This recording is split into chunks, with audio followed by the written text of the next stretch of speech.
Alright,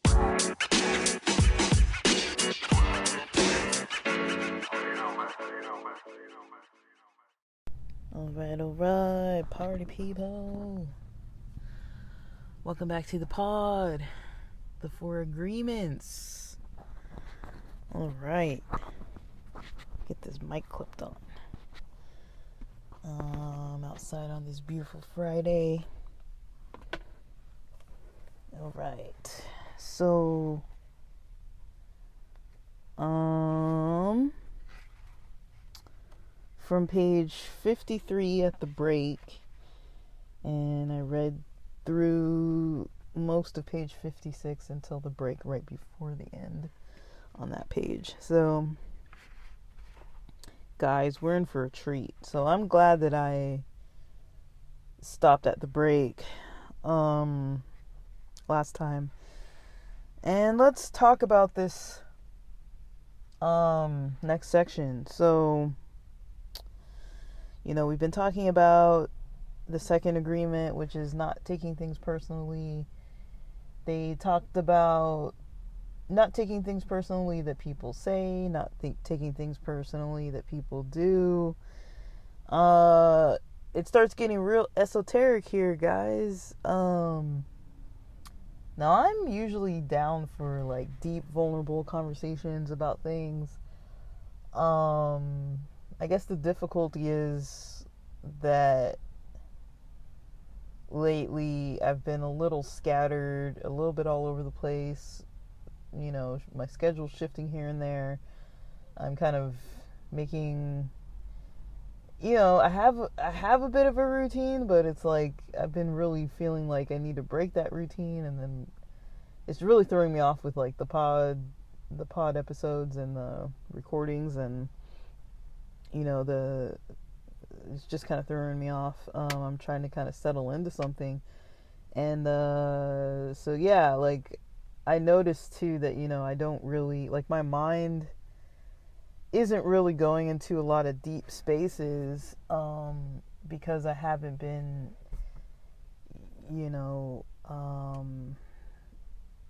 like,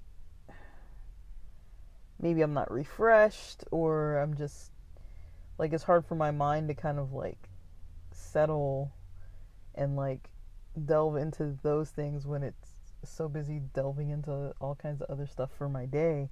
So this segment kind of hit me, a little bit, just because I've been just kind of doing like a whole like matter of fact, like, okay, this is my day, this is what I do, this is what I've been doing, this is what I did, this is what I think about it. But I haven't really been taking any like deeper level looks at things too much, like outside of this book. Like I've been doing a little bit, but I feel like it's not like, I don't know, like maybe I'm wrong in that. Maybe I have had some pretty good insights into things. I just feel like I've been rushed. Like I do record a lot when I'm kind of driving around and stuff, and so I haven't gone to the beach and recorded in a while, so maybe I'll do that tomorrow and during the weekend. But tomorrow's Saturday, and yeah, so I'll probably do that Saturday and Sunday. Yeah, because the beach started charging parking, and sometimes it's a little hot now. We still got June gloom, so, and the sun did kind of come out today, but otherwise it's been pretty gloomy weather, pretty gray out. So, with that, so let's jump into this. So this section on 53 starts talking about, don't take anything personally. Even if they say good things about you, not taking it personally, because, people base what they're going to say about you kind of based on their feelings sometimes. Their feelings about you, their current feelings of the state of mind they're in at that point. And okay, so I'm going to jump into each of these paragraphs with maybe like examples, but after I go through the general parts of them. So, alright, so Um, yeah. So actions, words, we already know. We're not taking those personally. And then it goes into this super esoteric topic of, the opinions you have about yourself might not necessarily be true. And not taking the things that your mind has to say personally either. Now, this is where I started getting a little confused. These are some ideas I haven't really heard of in this way before. So it says the mind has the ability to talk to itself, but it also has the ability to hear information that is available from other realms. And basically it says the Toltecs called these beings allies, and in Europe, Africa, India, they called them the gods. And then it says, this is all on page 54, our mind also exists in the level of the gods. So remember earlier how they talked about these realities, the dream. So yeah. And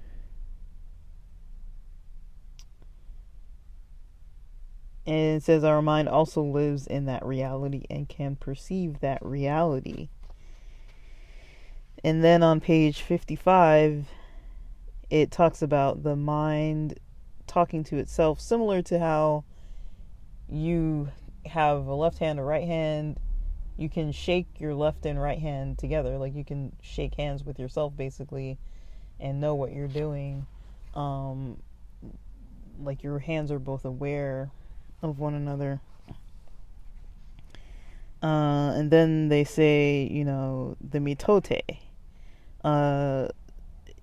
It's called the mitote. They mentioned this earlier in the book. The mitote is basically like tons and tons of people talking all at once, kind of like a busy marketplace.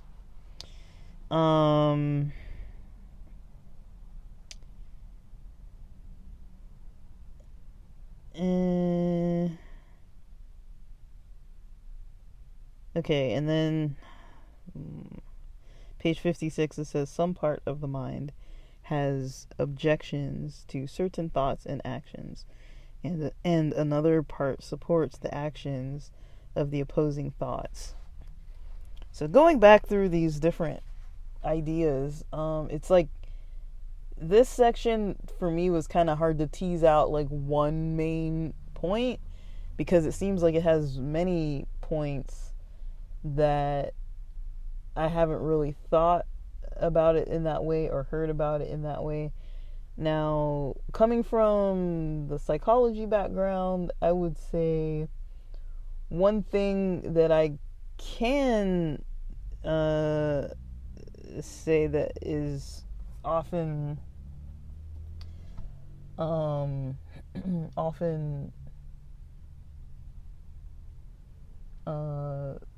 spoken about, one thing that I can say is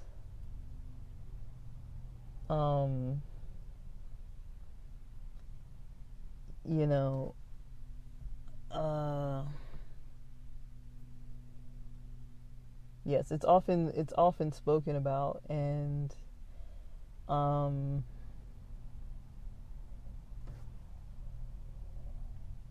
in psychology, there's a lot of talk about self-talk, positive self-talk, negative self-talk.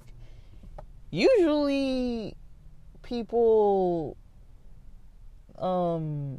struggle, and want to talk to a therapist more so along the lines of negative self-talk, right? Because it's like that's the self-talk that's usually more distressing. Or maybe they don't even want to talk about that. They might want to talk about their anxiety or their depression, but then the therapist might realize that the self-talk of that person is negative. And the self-talk is pretty much that internal running voice that just goes on and on and on. And that's where, I was pretty much taught.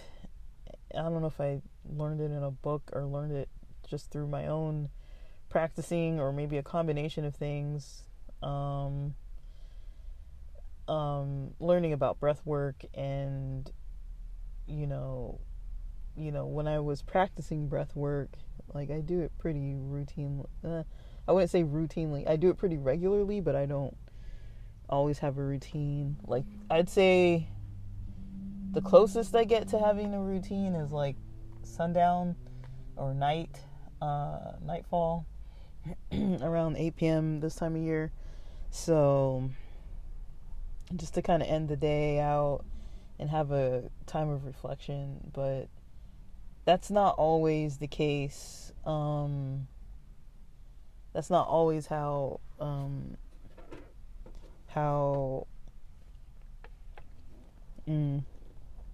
that's not always how I do things. So yeah, when it talks about when it talks about, the talking, that kind of mind talking, that's kind of what comes to my mind first, is the concept of self-talk. So not taking anything personally outwardly that someone does or says, good or bad, is that's an interesting concept, because I don't know if I've ever heard anybody talking about like the good aspect as well. Kind of same with the self-talk. Like, most times people don't really spend too much time talking about the positive self-talk, or usually they want to talk about the negative. Usually they want to talk about things that they consider distressing, like negative self-talk, or taking things personally that other people did or said to them that are negative, not so much taking things personally. Like, I've never heard anybody like, man, they compliment me. Like, if it's like in a creepy way, somebody complimenting you and making you like uncomfortable or like embarrassed, that's kind of like different. But I mean, if somebody is just like always complimenting you, always nice to you, always polite to you, usually, I don't know about you, but usually for me, I will not complain about that. I would not be like, oh, this person is so gentle and kind and compassionate, like, how dare they, like, usually I'd be kind of like, okay, like, that's nice, that's pleasant, I like that. I mean, there is such a thing as like toxic positivity, where people are kind of just like, invalidating in a way, where it's like, maybe if I have an issue and I go and try to open up to my friend about this issue that I'm experiencing, I don't know, it could be anything, like, why do I get angry when I'm, sitting on the front porch and, a neighbor walks their dog, and there's a certain dog that likes to come and, sniff around just near my driveway, and I feel like it's kind of like an invasion of privacy. Like, I don't know, I'm just making stuff up, but I'm like, if that was a problem I'm dealing with, and then I tell a friend, I would want a friend ideally to listen and hear what I'm saying and be like, man, like, yeah, I could see how that would be like annoying, or I could see how that would be like a challenge to deal with, or like, what are you gonna do? Like, are you gonna do something about it? Versus someone being like, that's not a big deal, like, don't, like, my life has bigger problems than yours, or like, oh, you want to compare problems, you want to compare complaints and, concerns with privacy, listen to what I have to say about my life instead of yours. Or like, or somebody just being like, oh, look at the bright side, like, cheer up, smile, put a smile on your face. Yeah, and I'm not saying that those things are bad to say, but it's kind of like, if it's always like that, people kind of sometimes don't feel heard. Like, I feel like a lot of people want to hear the things, want to hear someone kind of like siding with them, not always debating with them and like choosing the opposite side, or not always just like invalidating them and saying like that how they feel or think is wrong for whatever reason.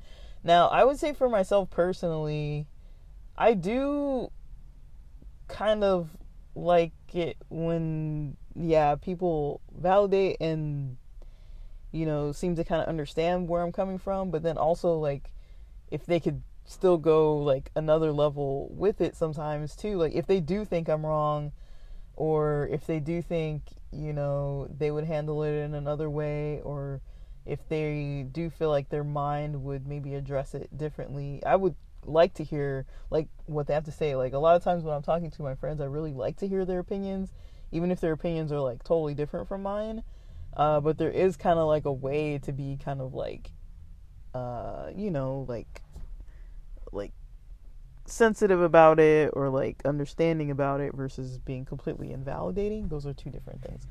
I'm gonna put my phone on low battery. Alright, so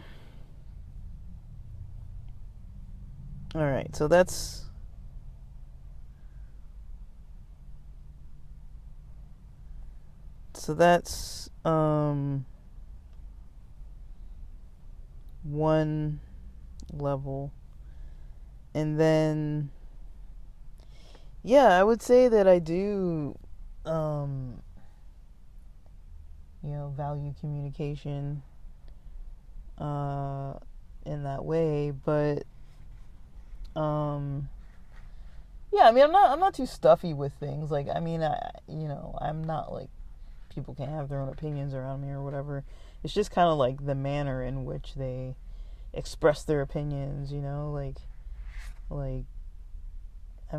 feel like most of my close friends, we can talk about pretty much anything, and we don't see the world exactly the same all the time on a lot of stuff, on a lot of even important issues like voting and finances and, expenses and, drugs and, all kinds of things, like political, religious. Like, we're so different in so many different ways, but I think we all have respect for each other's personalities and enjoy each other's company and personalities. But yeah, like, when the paragraph on page 54 starts talking about not taking your own mind personally, that's something I never really thought about too much. And then where those ideas in your mind come from, and that your mind has the ability to hear information from other realms. I don't think I've heard anything like that before. Like, I would say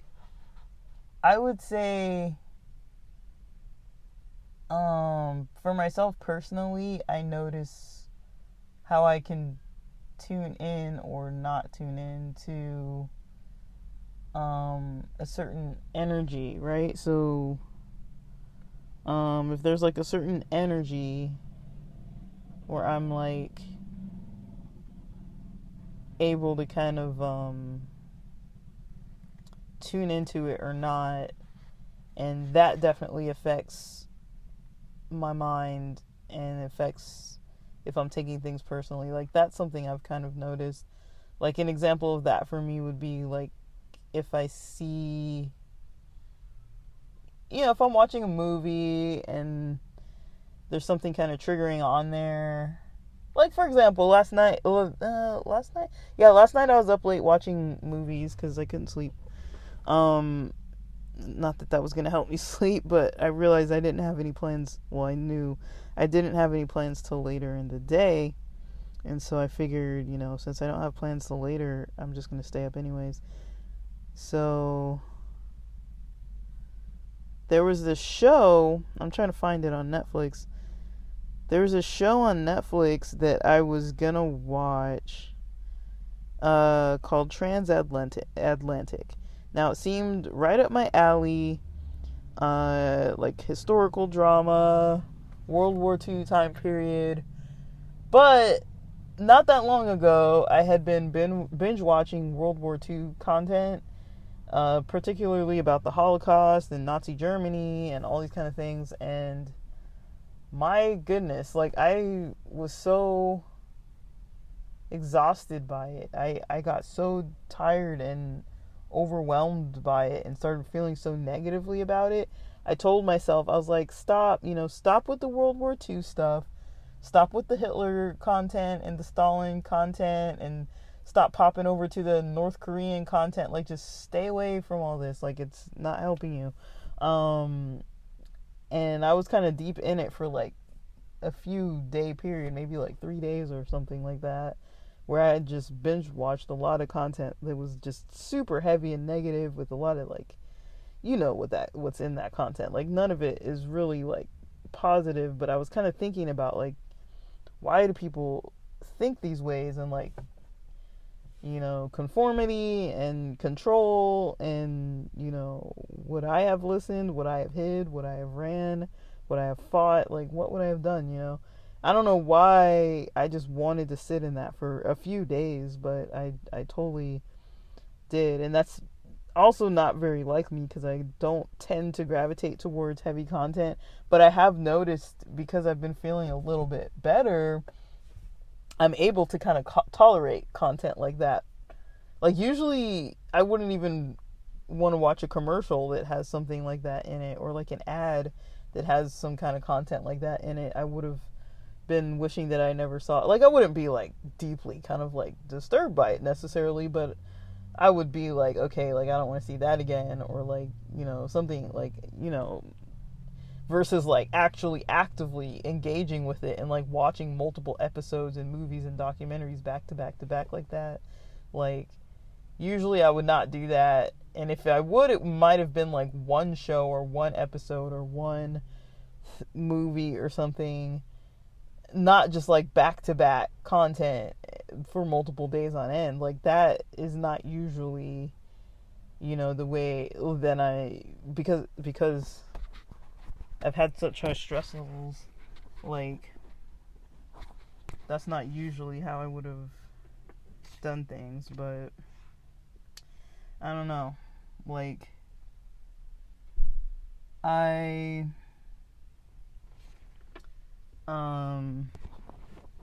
realize that that's not usually how I would have done things, but I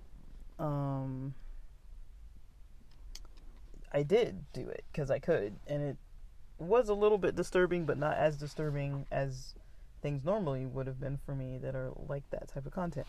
And so that's the type of thing that I kind of realized on my own, was kind of like how I tune into different content and how the energy of it kind of affects me or impacts me, because I'm not usually aware of it. And so yeah, like, because I'm not usually aware of it, of how it's impacting me, because I am usually pretty sensitive to it, is what I mean. And this last time I kind of was just like, whatever. I found it not entertaining, like in a fun way, but more like it was like feeding my mind. Like, I kind of liked the intellectual challenge of it all. Even though it was really dark, and I don't really, I don't agree with like racial hatred, genocide. I don't agree with Nazis and all that. I'm not into all that kind of stuff. But just the concepts themselves of like society and politics, and how people can just be driven to do horrific things. That's a lot of the content I was watching right then. And yeah, it affects my energy negatively. Like, it affects my sleep, it affects my thought processes, it makes me just feel like low energy. Like, I don't have, like, I'm not smiling, I'm not laughing, I'm not excited. And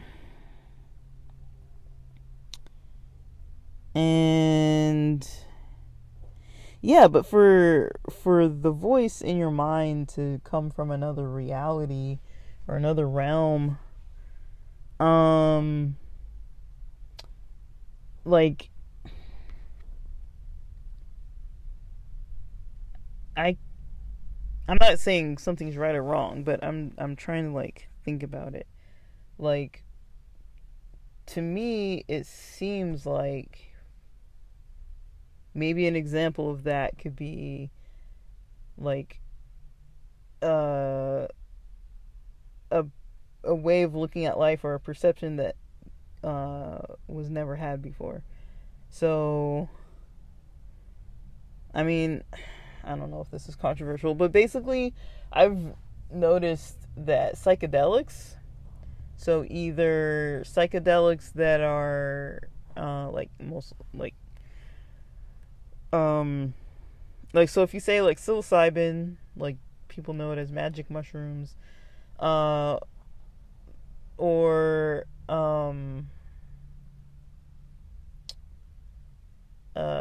cannabis edibles, like they're, they've got these psychoactive properties. I've talked about multiple times that, I like these types of products. It's hard to really compare psilocybin to cannabis. Like, there are some similarities, but they're pretty different. Um, and because where I live, cannabis, well, psilocybin as well, but cannabis is legal. Psilocybin isn't quite legal, but you can kind of get your hands on it, and you probably won't get in trouble. But it's like they sell it in a way online that you can buy it and order it to deliver to your house.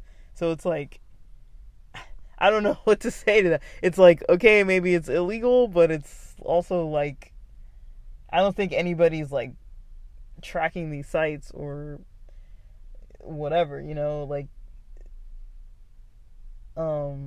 they're getting taxed, and they have to pay their taxes. The money's still going back to the government, so it's like whatever.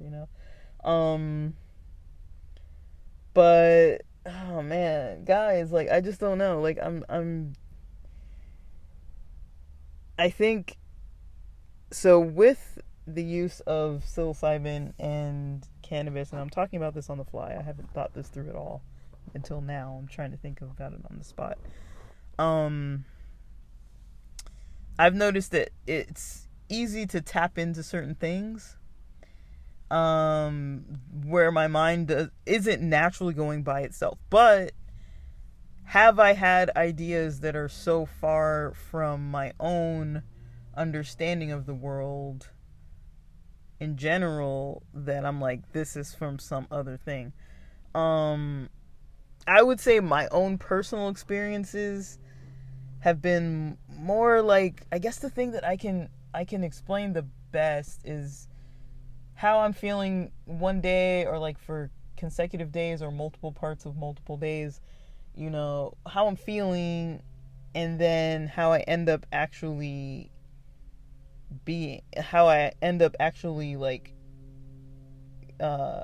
what the result is later. So for example, like, I talk a lot about my energy, how I feel like my energy is just crap sometimes. Like, lately I've just been struggling with that a lot. Like, my energy's crap. Like, I wake up, I might be anxious in the morning, I might feel crappy in the morning. I'll eat, sometimes I'll be like pretty motivated because of the caffeine, and then I'll kind of be getting stuff done and feel good that I got stuff done, but then still be looking at like all the stuff that I didn't get done and just wondering like why I'm no longer able to do things in the way that I used to, because there was maybe like other times when I found it a little bit easier to like, there were other times when I found it like a little bit easier to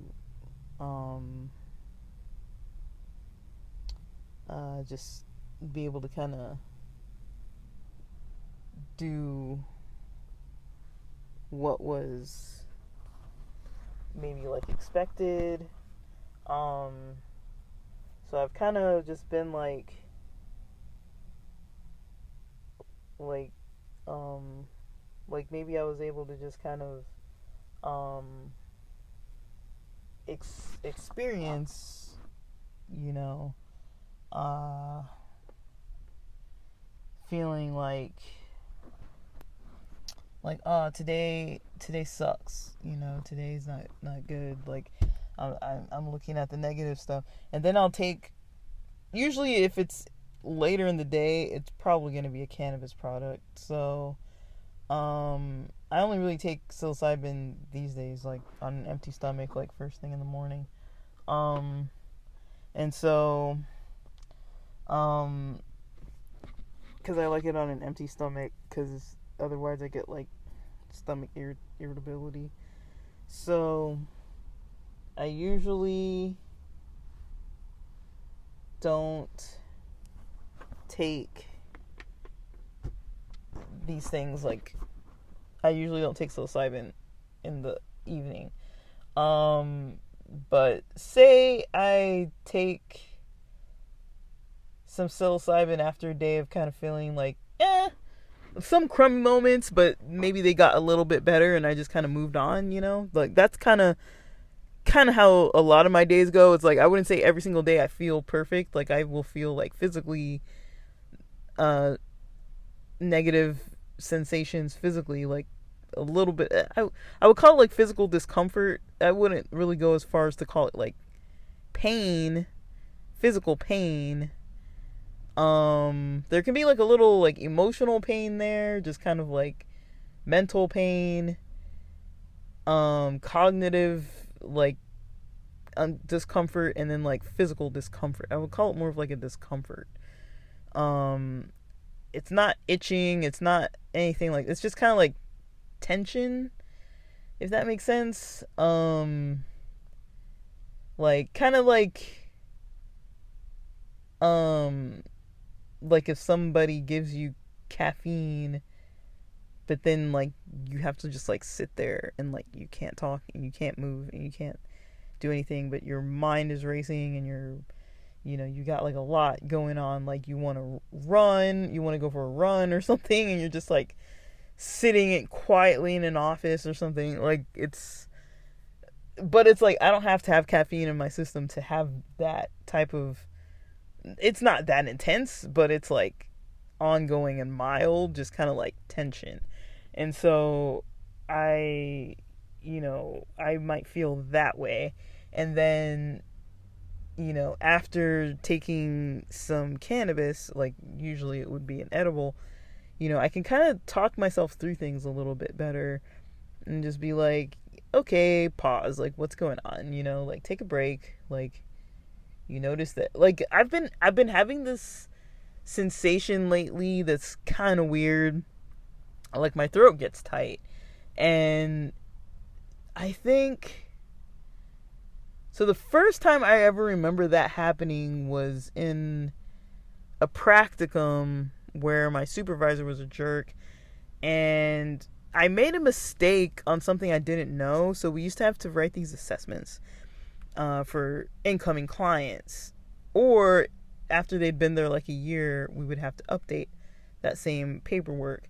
It was a little bit different. There were a little bit of differences because they weren't like newly enrolling at that year mark. But I believe if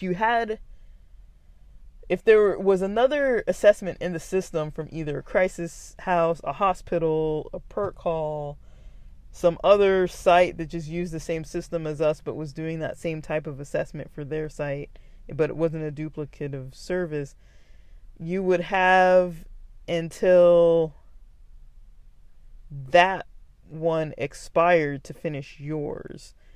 And well, the reason why is because whenever you would open an assessment, you would have to open a client plan. And so your client plan would expire in, I don't know how many days. I want to say it's like 30 days. You'd have 30 days to finish it.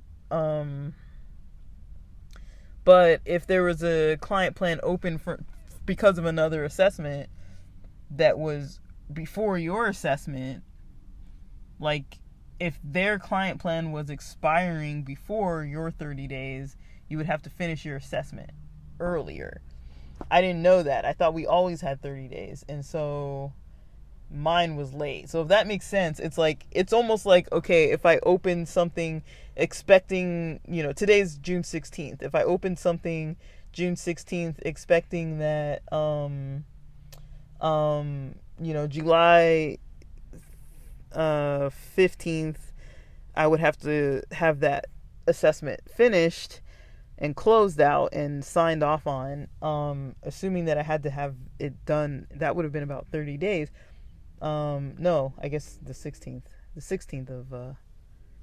of July, because June has 30 days. I was thinking July has 31 days, but yeah, June has 30 days. So it would be exactly the 15th it would have been due, or 16th, sorry. What am I saying? Today's the 16th, so it would be due in 30 days, which would be the 16th.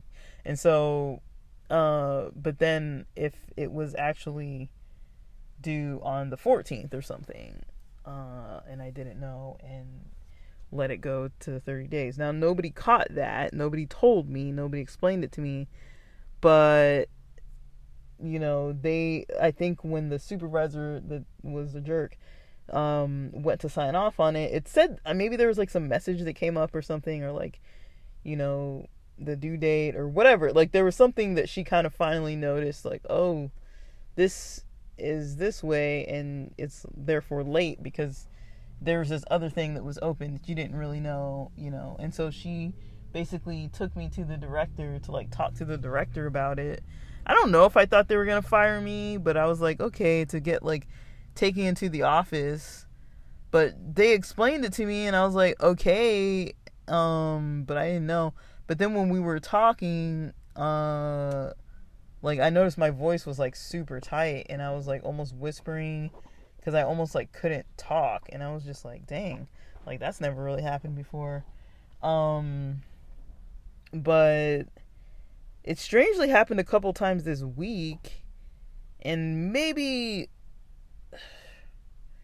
I can remember maybe 2 times that it happened between now and that first time, which was like, dude, that must have been like 9 years ago or something. It was a long time ago. So it's happened maybe in 3 periods of time within 9 years or so. But I kind of noticed my throat was getting tight this week. And I had to kind of take breaks and do some breathing and relaxation, because it's like my throat shouldn't be getting tight. Like I'm not talking to anybody, I'm not like, yeah, I'm podcasting right now, but it's like I was just like in my room, done for the day with what I was gonna do, and I was like, man, my throat is tight. And I kept thinking I had a sore throat, like like when you're getting sick. And I was like, no, this isn't a sore throat. Like I didn't have this all day, and like it comes and goes, but it's because my throat is like tight. And it's like, man, but I noticed like I can kind of relax it so that isn't happening anymore. And so I'm like, I don't know, like I've been doing a lot of different weird things, and so I'm like, maybe it's because of something the doctor gave me, but it's like I don't think that would be it. Maybe because I mean, like, I don't know why I would be like that overwhelmed, but maybe all the job interview stuff is kind of overwhelming. And some big trip expenses coming up that are pretty overwhelming to even think about. So I don't know, like I'm kind of curious. I'm a little bit curious to know how things are going to unfold for me with certain stuff. But yeah, with the energy, I would say that is something that I've noticed. It's like I'll have some kind of like tension or some kind of like just kind of like negative thoughts throughout the day, and then be able to kind of like do type of practices that help. Like for me, definitely listening to drumming or chanting, or deep breathing, or even sometimes ASMR, or just kind of taking almost a nap, like just kind of laying down, closing my eyes, Um, and for me, when I focus on my breathing, it really does help me take what's on my mind kind of like off my mind, because I'm putting a lot of my attention into the breathing. And so, sorry, there's like these old cars that all decided to race each other right now. Jeez. So basically, yeah, like there's definitely been kind of a bit going on, but yeah, I don't really know. Like, so that's, I don't really know if I have much more to say about this part of the topic. Like, it's a lot. But yeah, when I was talking about, like, what helps, like the breathing, the ASMR, like there's certain areas in my body that I notice that I hold. I wouldn't call it even necessarily tension, but well, it is a form of tension, but I've noticed that when I get the most, not the most, but like when I get kind of that feeling of like that tightness in my throat, or that kind of anxiety in the morning, or just feeling kind of like, oh, like that, how that feeling, the feeling I hate the most is when I have too much caffeine or too much like vitamin B12 or something, and it just makes me just like so anxious, and I'm like, why did I do this? Like every time I'm like, why did I drink that whole freaking Starbucks coffee? Like, I know people can, and I have before too, but the come down from that for me is so intense. I'm like, damn, this is not pleasant. Like, I do not like it at all. It feels so bad, and like I just hate it so much. But I do it to myself. It's like willingly. I think actually, was it last night or the night before? I think yesterday I took too much B vitamins. I could tell because I was super anxious last night. Um I think it's the B vitamins. I'm pretty sure. I had this, instead of having a second cup of coffee or a tea at my lunch time yesterday, I decided to have one of those VitaShroom, Lion's Mane, non psychedelic, you know, coffee. It's a mushroom coffee, but it didn't have any caffeine. It was like a mushroom drink. It has chaga and lion's mane and a whole bunch of different types of B vitamins. And I had one of those packs. My last one of those packs. I had one of those packs, and so I think when I have that with coffee, it just throws me. And so I had coffee in the morning yesterday, and then I had that afterwards, and so I think that definitely contributed to me staying awake, staying up. But I wasn't like, I don't think that stuff gets me wired, but I do think B12 gets me anxious in a way that makes it uncomfortable for me to like easily sleep.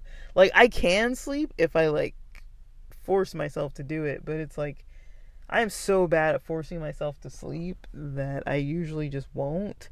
Unless I'm feeling tired and like my eyes are starting to close by themselves, usually I'll probably just keep pushing, which is terrible. But it's like it's what I like. I don't know. Like I get a little bit of discomfort when I'm trying to fall asleep sometimes, so it's just kind of not that pleasant. But it's not always like that. It's just sometimes. So it's like, but yeah, mornings and nights can be hard for me. But it's like it's because I don't sleep enough. So, and I don't fall asleep right away when I'm tired. So it's like, it's like, dude, you're exhausted. Go to bed. But yeah, like I've started kind of talking myself through things more like that more often. Just like, if I do notice that there's something I need to do, and just being like, hey, like you said you're going to do this, and I'm not probably perfect with it, but I'm like acknowledging the stuff that I'm avoiding, if that makes sense. So, whether or not I'm following through more often or less often, it's hard to tell because it hasn't been that many days. I don't have that much data to work with, but yeah, like that's kind of what I've been trying, things that have been working for me, but with this concept, I don't really know, other than that, kind of what I've done as far as like my mind, and my own self-talk, and kind of how my mind deals with things. I kind of just let it deal with things. I kind of just let my mind run loose, I don't really pull a leash in or anything, and like I'm starting to do that a little bit, like calmly, patiently, just trying to like be like, all right, take a step back, like take a seat, let's reflect a little more often in my days. Strangely, that is hard to do. Like I do come from a religious background, and I was raised around a lot of different types of religious people, and one thing that I was always raised with this, with ideas that prayer is important. Pray, you should pray. And then I met a Muslim friend, and I had other Jewish friends, and then started meeting more Muslim friends, and there was something I kind of liked at a certain part of my life, which was the praying morning, noon, and night, or the just praying more often. The religion I grew up in, it was more like praying, but not to like you're not necessarily praying. Well, I guess, I don't know, there's no times where you have to pray or where you can't pray, but it's like I don't know. I guess people would expect pray at meals, pray in the morning, in the evening, kind of thing. Pray if you go to a worship service, but I don't know. I just like the idea of like a time of day to kind of like do praying. I wouldn't say that I have done that particularly, but I did, like I mentioned, kind of get into like when the sun's setting, not really saying a prayer necessarily, but I mean, I don't really know how to really distinguish between like prayer, meditation, reflection. Like to me, I don't know if I really differentiate, like whether or not, I believe or don't believe in a higher power, or am praying to one or not, or praying to myself or whatever.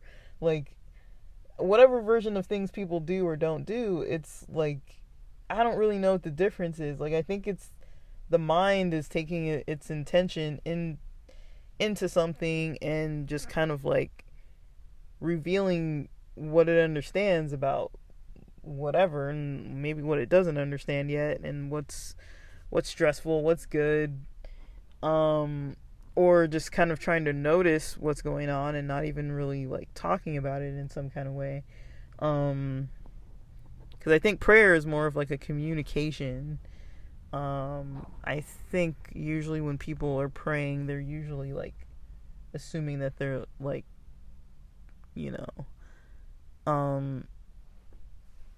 praying to someone or something.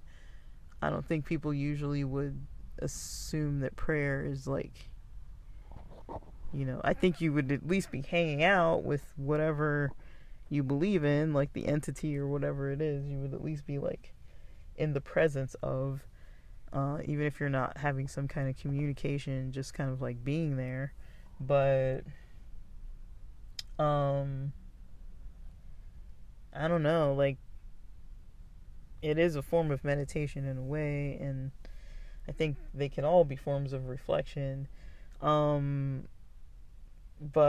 I don't know, like, I don't think I'm gonna like fully gravitate back towards, I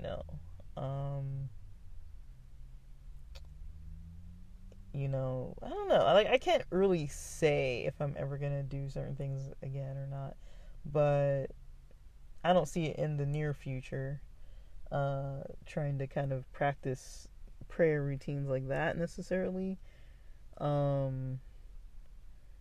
I don't know. I wonder, people that I meet, people that I know, and maybe it's a cultural thing. Most people I know have difficulty with prayer, difficulty with meditation, difficulty with breath work. When I was listening to those Don Depani video clips, I did recognize that, what he said, I mean, he kind of keeps saying the same thing in the available clips, but it's like, we're not taught to focus or train our minds. We've never been, like, taught how to do that. So when somebody tells you how to do it, like, nobody's told you, like, sit here, do it this way,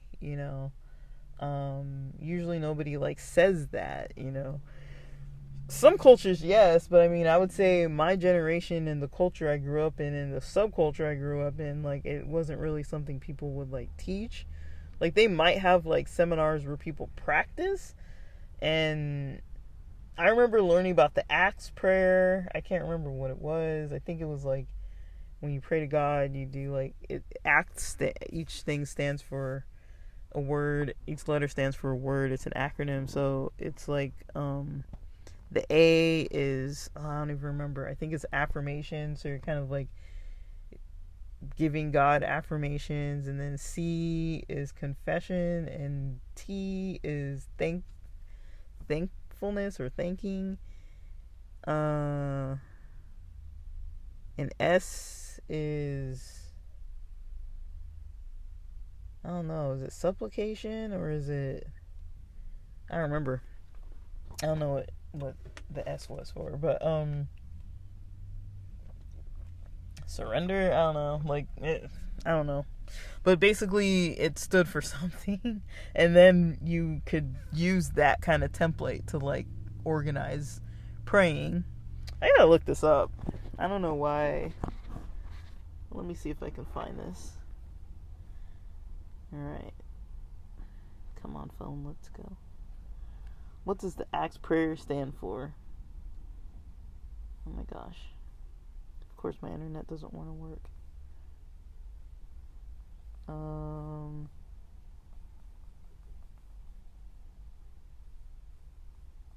Acts prayer acronym. Oh my gosh. Prayer acronym stand for. What does it stand for? Oh, I was maybe right. I got some of the words wrong, but so adoration. What did I say? Affirmation. So adoration. So, like, telling God, like, how much you adore and appreciate. Confession, thanksgiving, and supplication. So, or they say supplication or supply needs. And I think that's for people who like praying, or who do pray to God, or to whoever they pray to. That's an interesting way of laying it out, because, like, when I did have any kind of praying that I was doing when I was alone, usually too, I usually didn't really know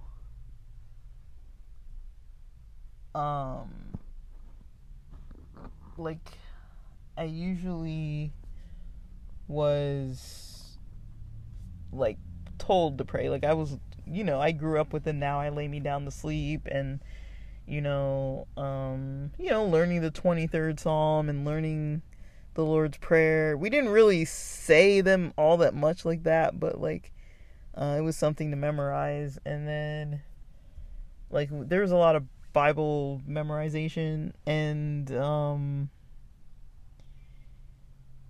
yeah, I always remember, like, having trouble with praying, though. I was, like, sometimes I would be on point about it and I liked it. There was this book I grew up with called Steps to Christ by Ellen G. White. Adventist, grew up Adventist. So basically, yeah, like, it kind of lays out a lot about prayer as well. It's from like the 1800s, and so the English is very different, but it's got like a poetic old written kind of text to it.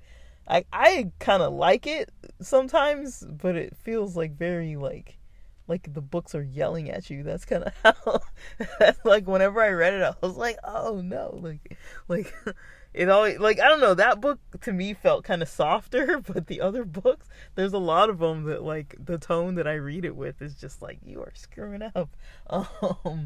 But I don't know, I never really knew what I fully believed in that kind of stuff, but I mean, it was interesting food for thought nonetheless. And yeah, that was a little book that you could get them online for free. Like, there's PDFs, and it was basically about that, about prayer. And I was very interested that, of all the types of services we went to, there wasn't really a lot about prayer.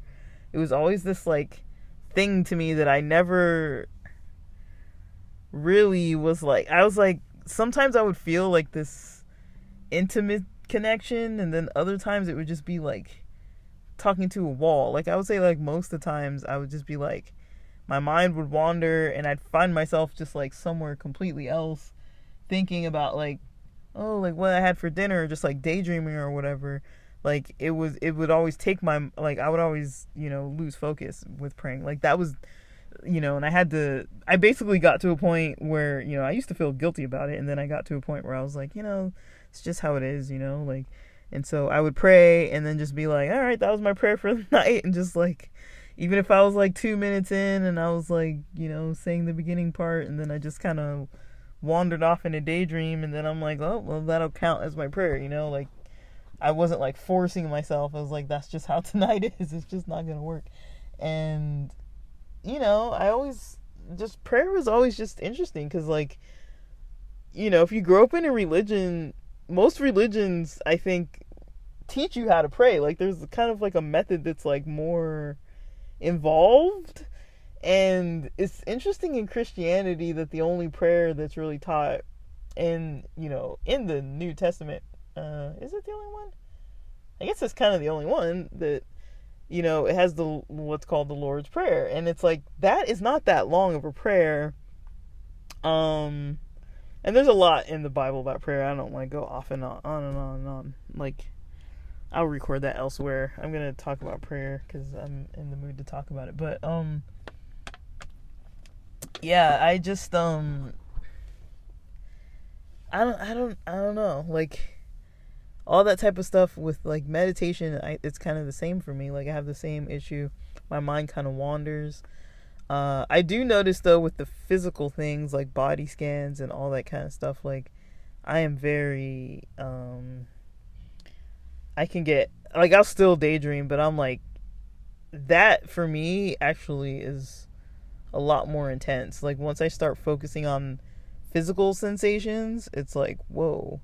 Like, that's something that's kind of newer for me. I feel like I've been, like, disconnected from my body for, like, I don't know how many years. Like, I can tune into it, but not really. And I think that's why, like, at the beginning I was mentioning about, like, that kind of tension I experience. I think that's why. Because I'm not, like, relaxed all the time, or, like, switching my mind into my body to kind of relax more. Like, I'm kind of just, like, stressing out and staying there.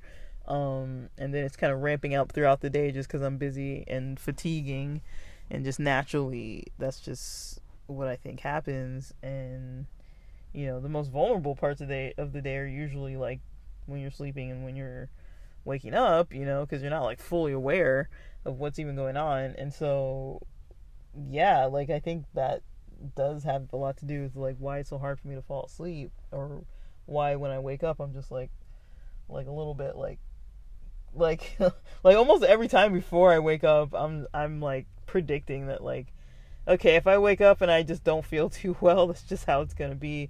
I'll usually reassess after breakfast, after some coffee or after breakfast. Usually I'll start feeling at least somewhat better, but usually that helps a lot. So but yeah, when I first wake up in the morning, it's like I am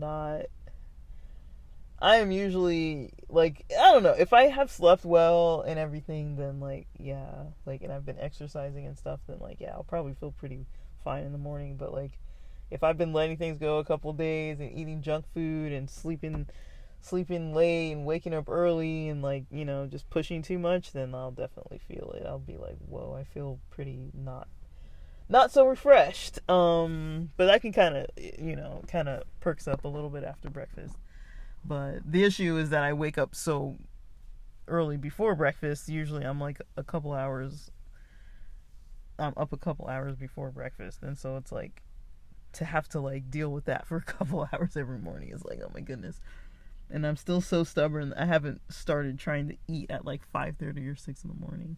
But maybe I should. Maybe I should just have like a snack early, because it's like I'm up anyways, you know? And like it might just make my morning just a little more pleasant. But I'll think about that. Maybe I'll just keep snacks by my bed. I don't know what snacks, but some kind of snacks. And then just eat them in the morning first thing with my little coffee that I have usually before breakfast. I don't usually have coffee with breakfast. I like to have coffee at least an hour before breakfast, but you know, I don't know. It depends. Alright guys, so this is a longer episode because I've been kind of slacking on my episodes. I don't think this is the best of quality. I apologize. I'm kind of all over the place. But I was like, I want to record a longer one because I haven't in a while. But there's an hour, a little over an hour for you. So I hope there was some food for thought in there and that it wasn't completely just too much nonsense. But I don't know. I'm kind of thrown. I got a lot to think about this weekend. I might put the book down for a night or a day or so. Just so I can kind of think on this more. It might be nice to take this into the weekend a little bit more versus like bringing up another topic all of a sudden. But we'll see. If I feel like reading, I'll read too. But alrighty guys, thanks for listening.